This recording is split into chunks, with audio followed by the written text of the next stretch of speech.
Jangan duduk semuanya. Thank you tim Praise and Worship. Luar biasa sekali. Lagunya baru tapi kata-katanya sangat luar biasa dan sangat berbicara hari ini. Bagaimana mata kita tertuju kepada Tuhan. Dan hari ini sebelum kita mulai, aku pengen sambut shalom semuanya. Agak lemes kayak shalom semuanya. Alright, hari ini kita akan melanjutkan firman. Kalau bulan-bulan yang lalu kita sudah belajar tentang tujuan hidup kita ada 5. Ada worship, fellowship, discipleship, ministry, and evangelism. Kita sudah belajar tentang yang namanya penyembahan atau worship. Bulan lalu kita belajar tentang fellowship, bersekutu satu dengan yang lain, masuk dalam keluarga Allah. Dan hari ini aku mau melanjutkan untuk membahas yang ketiga, yaitu discipleship. Katakan discipleship. Kita akan berbicara tentang discipleship, tapi sebelum kita masuk, aku kepingin melanjutkan sebuah cerita. Bulan lalu aku bercerita tentang seorang anak yang bernama, ada yang ingat? Namanya siapa? Lupa semua, namanya Jack, katakan Jack. Bulan lalu aku berbicara tentang bagaimana Jack ini adalah seorang anak dari akrobat yang paling hebat. Papa mamanya akrobat terhebat dari tim akrobat terhebat sedunia. Dan pada suatu ketika ini aku kasih recap sedikit ya. Kayak kalau nonton film ada reviewnya sedikit biar enggak ketinggalan. Tapi dia suatu hari terjatuh dalam perjalanan, dia terjatuh dari gerobaknya waktu dia masih bayi. Dan dia ditemukan dan dibesarkan oleh siapa? Pak Tani dan Bu Tani. Dan singkat ceritanya kalau mau dengerin bisa dengerin di YouTube. Tapi singkat ceritanya akhirnya Jack ini bertemu dengan orang tuanya yang asli. Orang tuanya yang sebenarnya yaitu adalah bapak dan ibu akrobat ini. Dan akhirnya dia memutuskan untuk pergi dengan mereka. Nah hari ini aku mau melanjutkan. Kira-kira 1 tahun lamanya dia ini sudah tinggal bersama-sama dengan akrobat. Tim akrobat yang terhebat sedunia. Waktu dia berada di tempat itu, kira-kira dia hebat enggak? Kira-kira hebat atau enggak nih? Anaknya akrobat terhebat, bapak ibunya akrobat terhebat dari tim akrobat terhebat, kira-kira dia hebat enggak? Ternyata dia ini enggak hebat. Malah sangat, kalau orang-orang bilang kayak sangat cupu nih kayak anaknya ini. Kayak enggak bisa apa-apa. Jadi dia ini waktu masuk ke dalam dunia akrobat ini dia pikir wah aku anaknya yang orang terhebat kayaknya aku bisa hebat. Kita semua berpikir bahwa wah dalam 1 tahun dia bisa hebat banget nih. Ternyata waktu dia masuk enggak seperti itu. Dan kalau kita ingat-ingat selama 17 tahun lamanya waktu dia ini semakin bertumbuh besar. Dia ini dibesarkan untuk menjadi petani bukan untuk menjadi akrobat. Dia dibesarkan untuk menjadi petani, dia belajar dari kecil untuk tidak melompat, tidak boleh memanjat. Dia ada di bawah tekanan gravitasi selama 17 tahun. Dan 17 tahun itu membentuk cara berpikirnya dia, caranya dia melihat, memandang sesuatu, bagaimana dia melihat dirinya sendiri. Bahkan kalau kalian ingat ada sebuah kejadian di mana ketika dia sedang bekerja, kakinya dia cedera. Dan cedera itu akhirnya membentuk bagaimana dia berjalan. Agak pincang jalannya. 17 tahun cara berpikirnya dibesarkan untuk jadi petani bukan untuk jadi akrobat. Bagaimana dia bisa mau jadi akrobat kalau kakinya dia ini pincang. Nah jadi selama dia masuk hidup yang baru selama 1 tahun ini enggak sesuai dengan yang dia kira. Tidak sesuai dengan ekspektasinya dia. Dia berpikir jangan-jangan memang aku ini enggak seharusnya jadi akrobat. Karena aku enggak bisa. Aku pincang, enggak bisa apa-apa.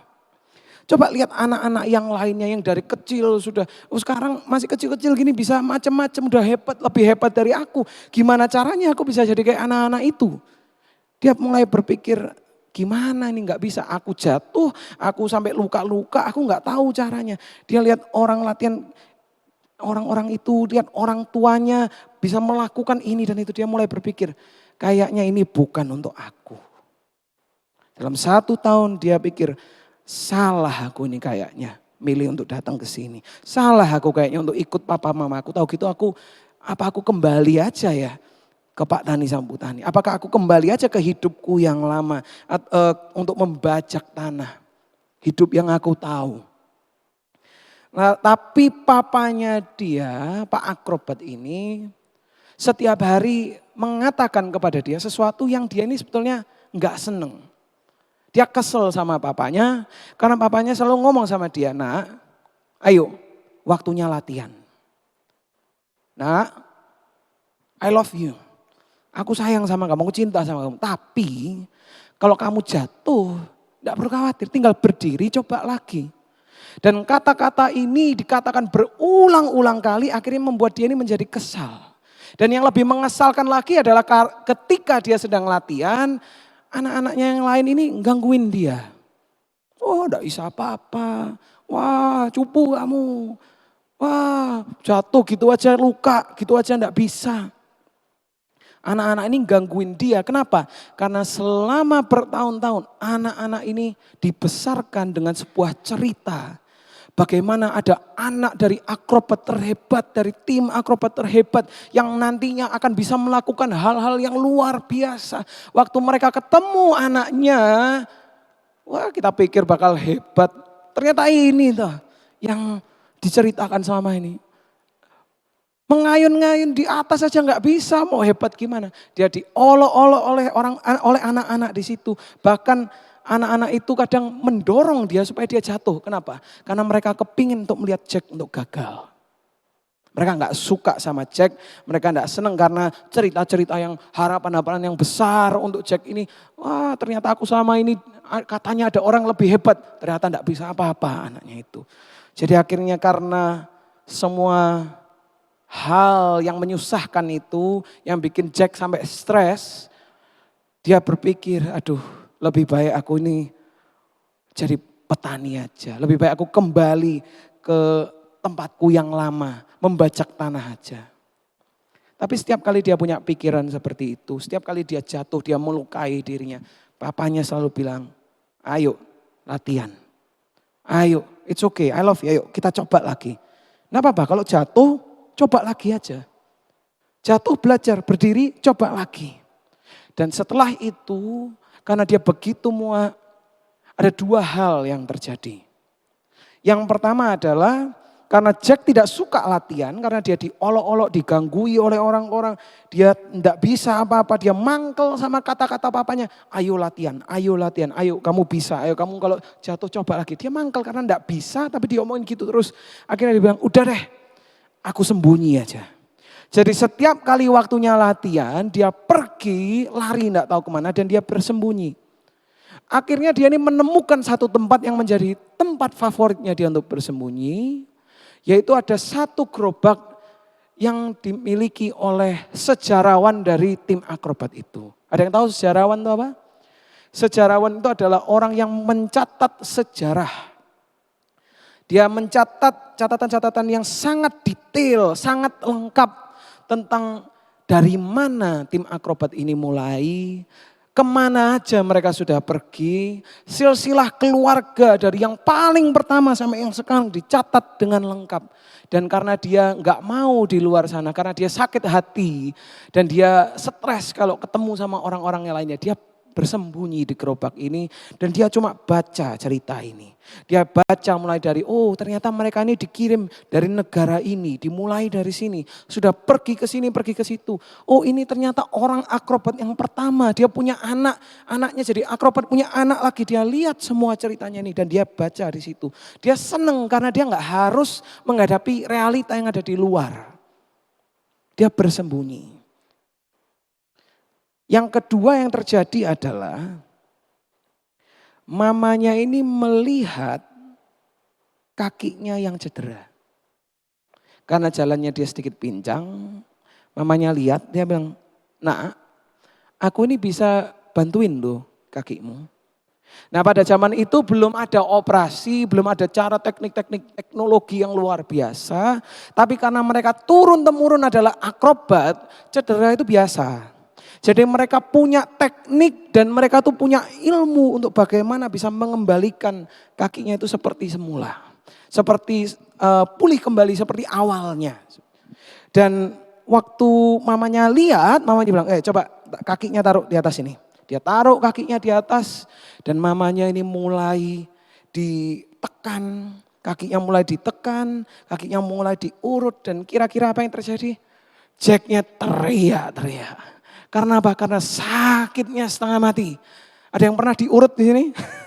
Sakit enggak kalau diurut? Sakit, dia teriak-teriak. Waktu dia teriak mamanya bilang, ya memang sakit. Memang kalau mau dibetulin itu sakit karena kakimu tidak didesain untuk seperti itu. Dan untuk mengembalikan ke yang seharusnya, kamu harus melewati sedikit kesakitan. Jadi Jack karena dibilang seperti itu, oke lah yaudah aku coba sekali lagi. Dia coba angkat lagi dan waktu ditekan sama mamanya, diurut sama mamanya, dia tahan sakit itu.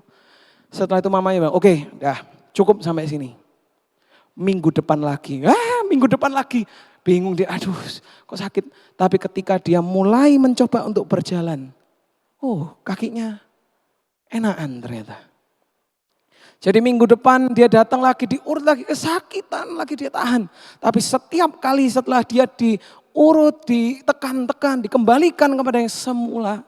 Kakinya akhirnya, enakan sampai akhirnya pulih kembali, tidak ada rasa sakit sama sekali. Kira-kira itu hal yang baik atau hal yang buruk? Baik atau buruk? Baik. Tapi waktu dia selesai sampai sembuh pulih sepenuhnya, Jack malah ketakutan. Kenapa? Karena selama ini kalau waktu latihan dia tidak bisa melakukan sesuatu, dia punya alasan. Ya namanya orang pincang, ya kakiku memang seperti ini, aku tidak bisa. Tetapi karena kakinya sudah pulih sekarang dan sudah sembuh seperti semula, dia tidak bisa pakai alasan itu. Dan karena itu dia semakin takut, setiap kali latihan semakin bersembunyi, tidak berani ketemu orang-orang. Dia terus membaca cerita yang ada di dalam gerobak itu. Aku saking senangnya cerita sampai lupa ngasih tunjuk gambar-gambarnya. Tapi waktu dia membaca di gerobak itu, dia membaca cerita, tiba-tiba dia itu ada satu bagian yang dia baca tentang seorang wanita. Bagaimana wanita ini mengandung seorang anak.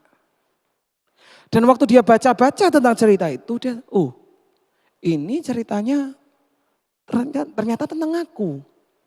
Dan dia mulai membaca bagaimana, bukan cuma tentang bagaimana dia lahir, tetapi dia melihat, ternyata orang-orang itu memberikan harapan-harapan.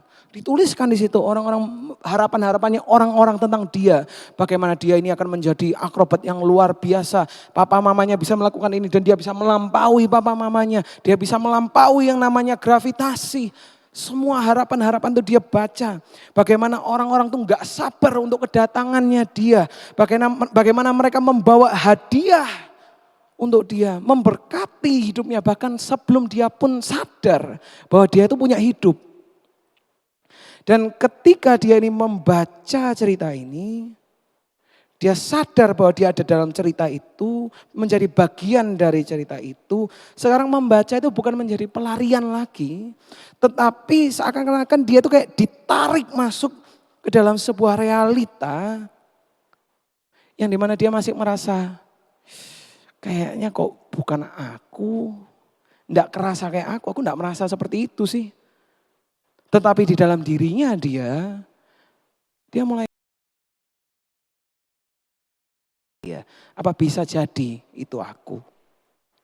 Nah tapi yang jadi masalah adalah anak-anak yang lain ini masih gangguin dia. Jadi akhirnya dia masih gak berani untuk latihan, dia gak berani untuk ketemu sama anak-anak itu. Suatu hari waktu dia melarikan diri dari latihan, dia ini pergi pulang ke rumahnya. Dan di rumahnya dia, karena dia tahu kalau aku masuk waktu jam latihan, papa ini akan bilang, nah ayo waktunya latihan. Jadi akhirnya dia bilang, kalau gitu aku gak usah masuk deh. Aku tunggu di depan rumah aja, aku duduk di depan rumah sampai jam latihan selesai. Dan waktu dia duduk di depan rumah, kebetulan kok jendelanya itu terbuka, ini tertutup, tapi jendelanya waktu itu terbuka. Dan dia bisa mendengar papa mamanya lagi ngobrol. Dan papanya mulai mengatakan, papanya ini berbicara, seneng ya Jack ini bisa kembali di sini sama-sama dengan kita. Dan papanya bilang, kalau dia gak pernah berayun lagi, kalau dia gak akan jadi akrobat pun, wah, hatinya kita ini sudah pulih. Karena anak kita yang hilang sudah kembali. Dan keluarga kita ini sudah pulih kembali. Waktu Jack dengar kata-kata itu, dia kepingin untuk percaya. Tetapi ada sesuatu dalam dirinya yang mengatakan, kayaknya itu enggak benar. Salah itu yang dia omongin. Enggak mungkin lah. Masa cuma gara-gara aku ada papa udah seneng. Enggak mungkin. Jadi dia mulai marah. Dan dia masuk ke dalam pintu itu, dia ngomong sama papanya, dia marah sama papanya, bilang, kok bisa? Kok bisa papa ini senang sama aku, padahal aku ini gak bisa berayun. Aku gak bisa melompat tinggi, aku bukan akrobat yang baik. Gimana papa bisa sayang sama aku kalau aku gak bisa jadi kayak anak-anak yang lain. Apalagi untuk memenuhi ekspektasinya papa, aku gak bisa. Gimana papa bisa senang sama aku? Waktu dia marah-marah seperti itu, papanya lihat ke anak ini. Papanya lihat ke matanya dan dia katakan, nak, papa ini sayang sama kamu karena kamu tuh anaknya papa. Yang kamu lakukan tidak ada hubungannya dengan siapa aku. Aku ini papamu dan papa ini sayang sama kamu. Tapi Jack ngomong sama papanya, loh tapi papa ini terus suruh aku, ayo latihan, ayo latihan, ayo latihan. Kalau memang gak penting untuk papa, kenapa suruh aku latihan terus? Wah, papanya waktu dengar seperti itu, papanya baru sadar, oh ternyata ini yang digumuli sama dia. Dan papanya bilang, nah papa tuh gak mau kamu melakukan semuanya itu untuk papa. Papa gak mau. Papa gak perlu kamu melakukan semua itu untuk membuat papa sayang sama kamu. Ini yang kamu perlu tahu. Ada beberapa hal yang tersembunyi di dalam hatimu yang kamu tidak akan temukan kalau kamu tidak mendorong dirimu untuk mencarinya. Ada yang tersembunyi di dalam hatimu. Papa kirim kamu untuk latihan supaya kamu bisa menemukan siapa dirimu, bukan untuk buat papa senang. Waktu Jack dengar, dia berusaha untuk memproses. Susah untuk diproses. Kenapa? Karena selama 17 tahun dia belajar. Kalau aku mau menyenangkan Pak Tani, aku harus melakukan sesuatu. Ketika aku melakukan itu dengan benar, Pak Tani senang, Pak Tani bangga sama aku. Makanya susah untuk dia bisa memproses apa yang dikatakan oleh papanya. Dan ketika dia melihat wajah papanya, tiba-tiba dia melihat sesuatu yang dia tidak pernah lihat. Ketika dia melihat papanya, dia melihat matanya pada wajah papanya. Dia melihat hidungnya ada di wajah papanya. Dia melihat bentuk mukanya, wajahnya yang ada pada wajah papanya. Dan ketika dia melihat papanya ini seperti melihat cerminan dirinya. Ketika dia ini memandang papanya. Sesudah itu dia pergi, keluar dari tempat itu, gak bisa berhenti memikir apa yang dikatakan oleh papanya. Dan sampailah dia di tempat latihan itu. Anak-anak sudah pulang, tempat latihan kosong. Dan ketika dia melihat ke alat-alat yang ada, dia melihat ayunan yang ada di atas itu. Ada sesuatu yang berapi-api dalam dirinya dia. Dan dia mulai memanjat, dia mulai berayun, jatuh, dia manjat lagi, dia berayun, jatuh, dia coba lagi. Dia melakukan semuanya itu, dia bukan bekerja, dia bukan berusaha keras untuk menyenangkan orang lain. Dia cuma membebaskan apa yang ada di dalam dirinya. Dan yang sebelumnya dia berusaha untuk belajar sesuatu yang semestinya dia ketahui, sekarang dia mulai menjadi dirinya sendiri. Dirinya yang sebenarnya. Fast forward, kita cepat 3 bulan ke depan. 3 bulan kemudian, bayangkan ada sebuah tenda sirkus yang sangat besar. Dan tenda itu dipenuhi dengan banyak sekali orang. Penuh. Dan mereka semua melihat ke atas. Dan di atas itu ada seorang pemuda. Dengan matanya tertutup. Ditutupi ikan. Dan di situ dia berdiri mendengar ayunan itu. Di saat yang tepat, dengan satu tangan dia menangkap, dia berayun, dia berputar, dengan 2 tangan dia pegang, lalu dia salto 3 kali dan mendarat di tempat di ujung satunya. Dan ketika itu terjadi, semua orang itu speechless, tidak bisa ngomong apa-apa. Mereka cuma bisa bersorak. Siapa orang itu? Orang itu adalah Jack. Dan orang tuanya pun sangat kagum akan apa yang dia bisa lakukan. Kagum sekali mereka. Yang terjadi malam itu adalah orang-orang yang menonton. Mereka mulai berapi-api juga. Mereka bukan akrobat, tapi mereka adalah orang-orang yang hatinya sudah lama tertidur. Dan mereka melihat seseorang menjadi dirinya yang sebenarnya. Dan ketika mereka pulang, ada orang-orang yang mengikat tali di pohon dan mereka mulai berayun-ayun. Mereka berayun. Ada orang-orang yang kembali memainkan alat musik yang dulu memberikan mereka hidup api dalam diri mereka. Ada orang-orang yang pulang dan mereka melakukan hal-hal yang menjadi impian mereka yang mungkin selama ini mereka sudah tinggalkan. Karena yang mereka lihat bukan seseorang yang berusaha keras untuk menjadi sempurna, tetapi seseorang yang menjadi dirinya sendiri. Dan itu adalah akhir dari cerita tentang Jack. Hari ini, kalau kita ngomong tentang pemuritan, aku mau kalian semua dengerin. Kalau kalian berpikir bahwa pemuritan itu adalah program untuk memastikan kalian gak melakukan dosa, kalian salah. Karena kalau pemuritan itu adalah program supaya kalian gak melakukan dosa, itu seakan-akan kita nih seperti kalian tawanan dan aku kepala penjaranya. Dan aku memastikan semua orang harus melakukan sesuai dengan hukum yang ada. Pemuritan itu bukan program untuk kita tidak melakukan dosa. Kalau kita berpikir bahwa pemuritan itu cuma kelas untuk kita belajar, itu juga salah. Karena pemuritan itu adalah sebuah panggilan untuk melakukan 2 hal. Yaitu yang pertama apa? Mengikuti, katakan mengikuti Yesus. Nah, lebih keras, mengikuti Yesus. Kayaknya setelah diceritain kayak mau tidur gitu ya. Oke, yang kedua adalah bertumbuh. Pemuritan itu bukan program untuk tidak melakukan dosa, bukan cuma untuk kelas untuk belajar. Tetapi pemuritan atau discipleship itu adalah panggilan untuk mengikuti Yesus dan untuk bertumbuh. Dan hari ini aku kepingin untuk kita mendalami lagi tentang mengikuti Yesus.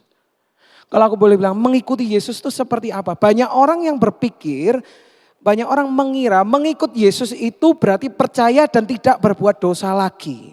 Dan yang sering kali terjadi adalah, oke, aku mau mengikut Tuhan, aku bertobat supaya Tuhan senang sama aku, supaya Tuhan sayang sama aku. Akhirnya kita berusaha keras, aku akan berusaha keras untuk tidak melakukan dosa, untuk tidak jatuh lagi. Tapi yang terjadi akhirnya apa? Kita jatuh kembali ke dalam dosa yang sama. Dan akhirnya yang terjadi kita bersembunyi. Kayak Jack, gagal, jatuh, akhirnya dia bersembunyi. Dan akhirnya itu menjadi sebuah siklus. Kalau cara berpikir kita seperti itu, berarti cara pikirnya kita ini salah.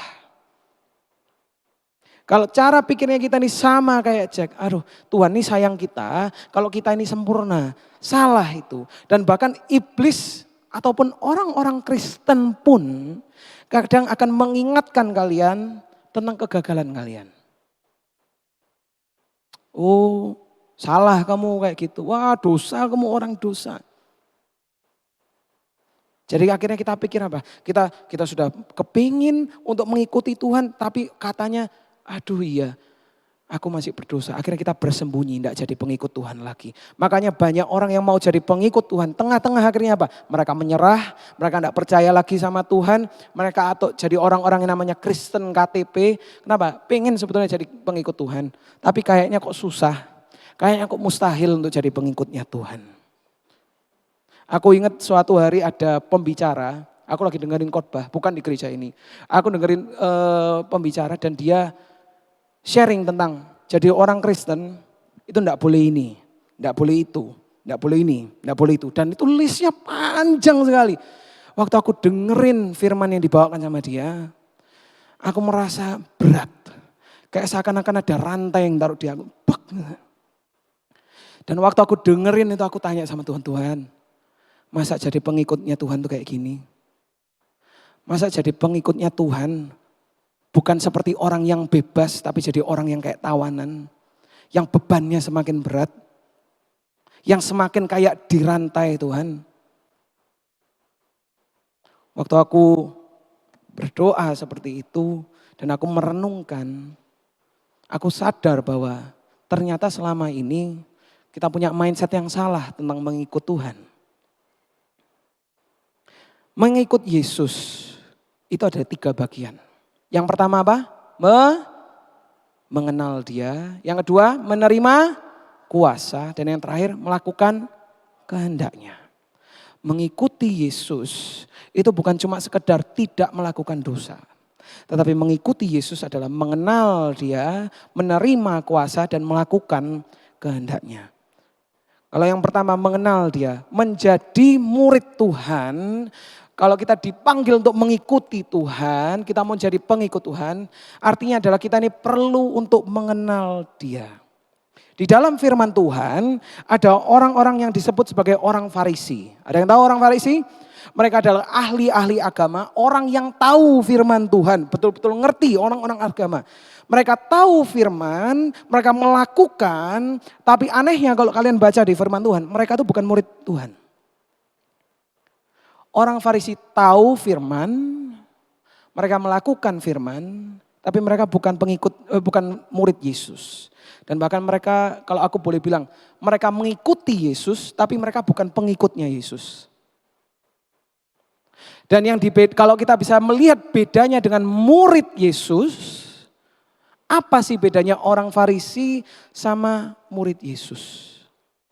Orang Farisi tahu Yesus, tapi murid-muridnya mengenal Yesus. Menjadi murid Tuhan, mengikuti Kristus, itu artinya adalah panggilan untuk kita mengenal Dia. Kamu bisa tahu Tuhan, bisa datang ke gereja, tapi tetap bukan muridnya Yesus. Karena jadi murid itu bukan tentang tahu, tapi tentang kenal. Kalau kita sering kali dengar, Kristen itu bukan agama, tapi katakan hubungan. Kristen itu bukan agama, tetapi adalah hubungan. Betul. Karena di dalam kekristenan sebetulnya kita ini dipanggil untuk mengenal Dia. 2 Petrus 3 ayat 18. Kita baca sama-sama ya. 1, 2, 3. Tetapi bertumbuhlah dalam kasih karunia dan dalam pengenalan akan Tuhan dan juru selamat kita, Yesus Kristus. Baginya kemuliaan sekarang dan sampai selama-lamanya. Bertumbuhlah dalam kasih karunia dan dalam apa? Pengenalan. Menjadi murid atau pengikut Kristus artinya adalah apa? Kita mengenal Dia. Hari demi hari kita berusaha untuk mengenal Dia lebih lagi. Dan yang lebih hebatnya lagi, semakin kita mengenal Dia, semakin juga kita mengenal diri kita yang sebenarnya. Di Matius 16 kalau kalian baca di rumah, Yesus bertanya ke murid-muridnya, kata orang, siapakah anak manusia itu? Murid-muridnya bilang, oh Yohanes Pembaptis. Ada yang bilang Elia, ada yang bilang Yeremia. Lalu Yesus bertanya kepada murid-muridnya, tetapi apa katamu? Siapakah aku ini? Dan ketika Yesus bertanya seperti itu, Petrus menjawab Yesus, engkau adalah Mesias, anak Allah yang hidup. Ketika Petrus menjawab seperti itu, Yesus mengatakan, berbahagialah engkau Simon bin Yunus, sebab bukan manusia yang menyatakan itu kepadamu, melainkan siapa? Bapakku yang di surga. Dan aku pun berkata kepadamu, engkau adalah Petrus. Dan di atas batu karang ini aku akan mendirikan jemaatku dan alam maut tidak akan menguasainya. Engkau adalah Petrus, itu bukan cuma ya memang kamu ini Petrus, bukan. Kalau kalian lihat bahasa aslinya, nama Petrus itu artinya adalah Petras, yang artinya adalah batu kecil. Tetapi ketika Yesus di sini berkata, engkau adalah Petrus, dia pakai kata Petros, yang artinya adalah batu yang sangat besar. Kesimpulannya apa? Ketika dia mengenal siapa Yesus, engkau adalah Mesias, engkau adalah anak Allah. Dia mulai mengenal siapa dirinya yang sebenarnya. Bukan batu yang kecil, tetapi batu yang besar. Semakin kita mengenal dia, semakin kita mengenal diri kita yang sebenarnya. Dan seperti Jack yang melihat cerminan dirinya pada saat dia memandang papahnya, begitu juga dengan kita. Yang kedua, kalau kita mau mengikut Yesus, artinya mengikut Yesus adalah menerima apa? Kuasa. Aku bacakan cepat aja. Kisah Para Rasul 1 ayat 8. Tetapi kamu akan menerima apa? Kuasa. Kalau Roh Kudus turun ke atas kamu. Maka Yesus manggil ke-12 muridnya lalu memberikan apa? Tenaga dan kuasa kepada mereka. Yesus mendekati mereka dan berkata, kepadaku telah diberikan segala apa? Kuasa di surga dan di bumi. Karena itu pergilah dan jadikanlah semua bangsa muridku dan baptislah mereka dalam nama Bapa dan Anak dan Roh Kudus. Ketika kita menjadi murid Yesus, mengikuti Yesus, artinya kita ini menerima kuasa. Kuasa untuk apa? Kuasa untuk menjadi saksi Tuhan, kuasa untuk mengusir setan, kuasa untuk menjadikan bangsa-bangsa muridnya, membaptis mereka dalam nama Tuhan. Kita diberikan kuasa untuk melakukan apa? Kehendaknya. Kita diberikan kuasa untuk melakukan kehendaknya. Untuk memberitakan Injil. Melakukan kehendak Allah, ingat ya, melakukan kehendak Allah itu tidak sama dengan melakukan sesuatu yang baik. Oke, dengerin dulu. Melakukan kehendak Allah itu tidak selalu artinya melakukan sesuatu yang baik. Karena apa? Apa yang baik belum tentu dari Tuhan. Tetapi apa yang dari Tuhan selalu apa? Baik. Apa yang dari Tuhan selalu baik. Melayani itu baik atau enggak? Melayani jadi tim praise and worship, melayani di tim multimedia baik atau enggak? Baik. Tapi kalau motivasinya adalah untuk mengagungkan dirinya, benar atau salah? Salah. Apa yang baik belum tentu dari Tuhan. Tetapi apa yang dari Tuhan akan selalu baik. Dan kalau kita belajar bersama-sama dari Roma 12 ayat 2. Masih ingat ayatnya?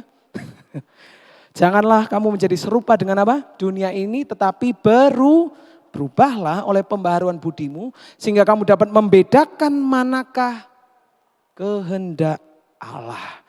Apa yang baik, yang berkenan kepada Allah, dan yang sempurna. Seperti kalau kita jatuh cinta sama seseorang, yang punya pacar, yang punya pasangan sini, weh asik. Karena udah dapat Kak Wiwi, makanya asik. Gitu. Seperti kalau kita cinta seseorang, kita tahu kepinginnya apa, betul? Kita nggak cuma tahu, tapi kita melakukan apa yang dia ingini ini dengan senang hati. Dan kita melakukannya itu nggak pakai komplain kan, betul? Kalau mencintai seseorang, betul? Yang sini yang cowok-cowok, yang nganterin dari barat ke timur kembali ke barat, walaupun rumahnya ada di timur. Wah, jangan tunjuk. Apapun akan dilakukan kalau kita cinta bersama dengan seseorang. Betul? Kalau kita cinta sama Tuhan, kita mau jadi pengikutnya Tuhan, kita akan melakukan kehendaknya. Mungkin kita ngomong, berarti sama aja kan? Berarti kan maksudnya nggak boleh melakukan dosa. No. Ketika kita menjadi pengikut Tuhan, kalau kamu punya kasih, kamu punya Yesus di dalammu. Bukan nggak boleh melakukan dosa, tetapi kamu nggak akan mau melakukan dosa. Beda. Bukan nggak boleh, tapi kita nggak akan mau untuk melakukan dosa. Atau kalau aku boleh ganti, kamu akan mau melakukan sesuai dengan yang Dia inginkan. Betul? Betul. Wah, betulnya paling banter nih. Berarti aku pulang harus melakukan nih kayaknya. Menjadi murid Yesus atau mengikut Yesus, itu sama dengan kita membangun hubungan dengan Dia. Dan semakin kita mengenal Dia, semakin kita serupa dengan Dia atau kembali ke diri kita yang sebenarnya. Amin. Aku boleh minta tim praise and worship untuk naik ke atas. Dan aku mau tutup dengan satu ini. Yaitu ketika Yesus datang memanggil ke-12 muridnya. Ada yang tahu pekerjaannya muridnya ini apa sebelum ketemu Yesus? Dikatakan bahwa 4 murid itu nelayan. Salah satu dari mereka diketahui bahwa dia adalah pemungut cukai. Dan kalau aku boleh tambahkan dari 12 itu nantinya ada 1 yang akhirnya menjadi pengkhianat. Betul? Yesus sudah tahu tentang murid-murid ini. Dia tahu apa backgroundnya mereka seperti apa. Dia tahu kelakuannya mereka seperti apa. Dan dia tahu apa yang akan dilakukan oleh salah satu muridnya. Tapi itu tidak menghentikan Yesus untuk memanggil mereka untuk mengikuti Dia. Hari ini yang aku mau katakan adalah siapapun kamu, apapun backgroundmu, pekerjaanmu, edukasimu, separah-parahnya hidupmu, hari ini Yesus memanggilmu. Come follow me.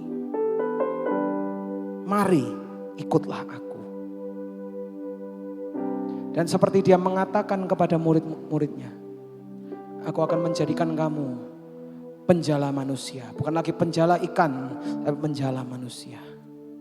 Hari ini come follow me, marilah ikutlah aku. Dan aku akan memberikan identitasmu yang baru.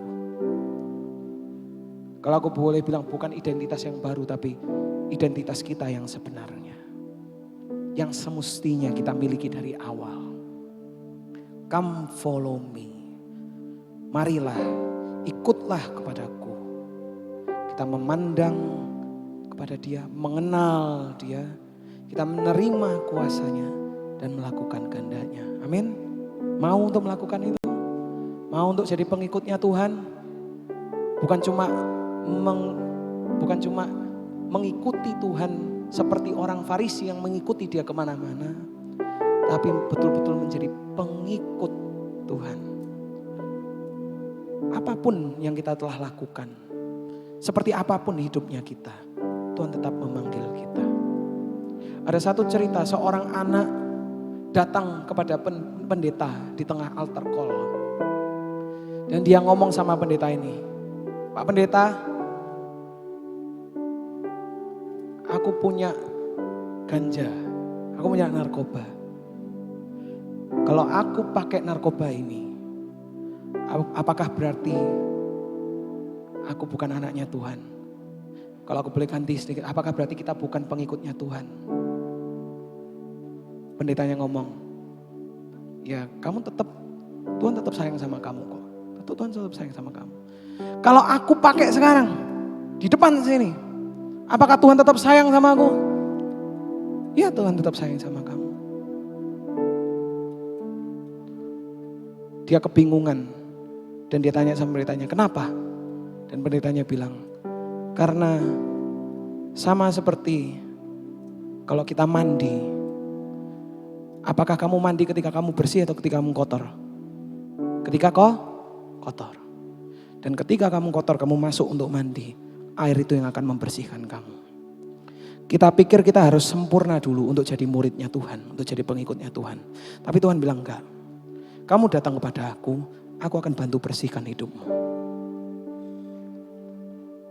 Tuhan, tapi aku masih terikat sama ini.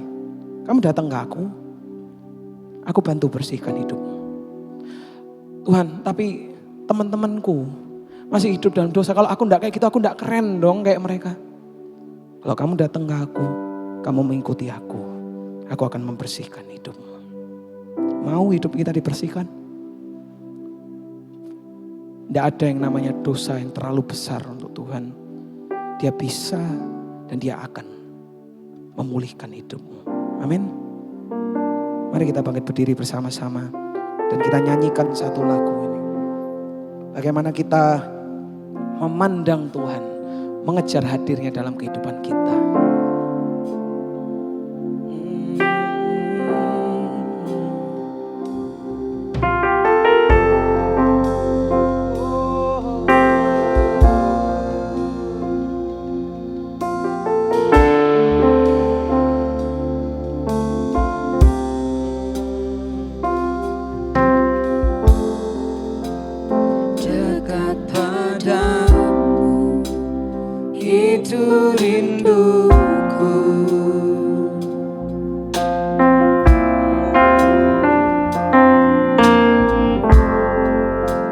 Setiap katamu, kau pun menunggu. Tak kusangka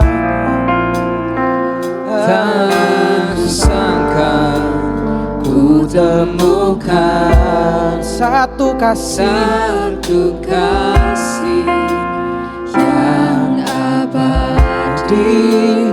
Kini ku datang dan ku bawa hidupku, memandang wajah-Mu Tuhan, memandang wajah-Mu, mengikuti kebaikan-Mu, mengejar hadir-Mu di dalam hidup. dan kami bawa Tuhan, Membawa sembahku, menyatakan kebesaran-Mu, mengejar hadir-Mu dalam hidupku. mari kita tutup mata kita bersama-sama. Dan hari ini kalau firman yang telah disampaikan berbicara kepadamu. Mungkin kita selama ini tahu tentang Tuhan, tapi selama ini kita bukan menjadi pengikutnya Tuhan. Mungkin kita datang ke gereja, tapi kita tidak mengenal siapa dia. Hari ini Tuhan datang kepadamu dan mengatakan, ayo, come follow me, mari ikutlah aku. Datanglah kepadaku dan aku akan membersihkan hidupmu. Datanglah kepadaku dan aku akan mengubahkan hidupmu. Datanglah kepadaku dan aku akan memberikan tuntunan pada hidupmu. Come to me, datanglah kepadaku dan aku akan menunjukkan siapa dirimu yang sebenarnya. Mungkin selama ini dunia mengatakan kamu tidak berguna, kamu nggak diingini, kamu nggak ada artinya, kamu cuma menyusahkan, kamu kerjaannya cuma bawahan, kamu nggak bisa jadi apa-apa. Tapi hari ini aku datang kepadamu dan aku mengatakan, I love you my son, I love you my daughter. Aku mengasihimu anakku.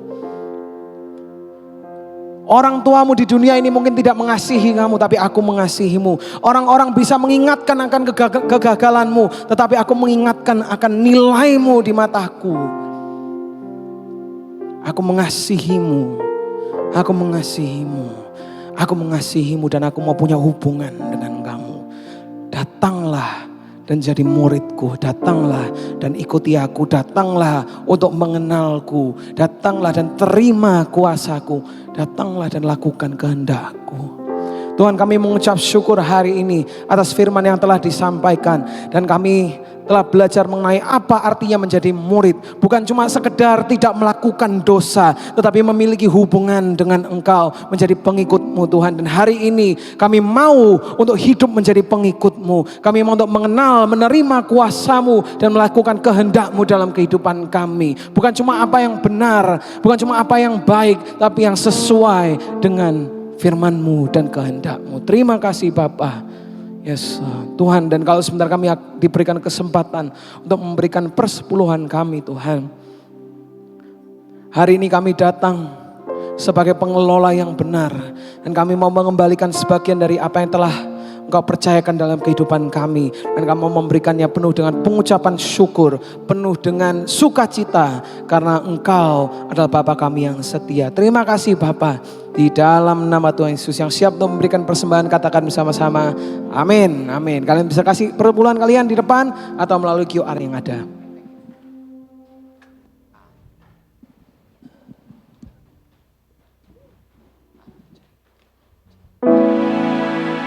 Kekuatanku, nopang hidupku, bagi keselamatan. Kau buktikan kasih setiamu, benteng hidupku, tak akan ku takut.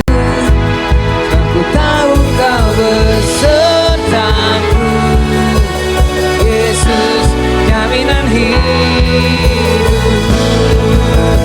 Kau kekuatanku, menopang hidupku, bagi keselamatan.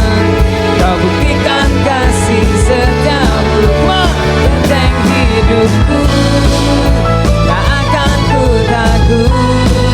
Aku tahu kau besertaku, Yesus, jaminan hidupku.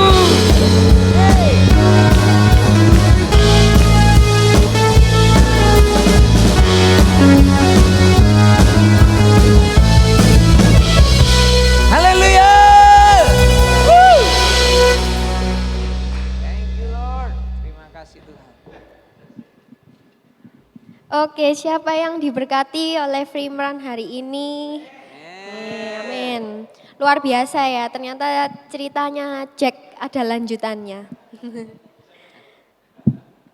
Oke, pengumuman untuk hari ini. Yang pertama, jangan lupa setelah ibadah ini kita ada care sale. Bagi yang mungkin belum, kayaknya udah semua deh ya. Yang hari ini datang udah join care sale semua.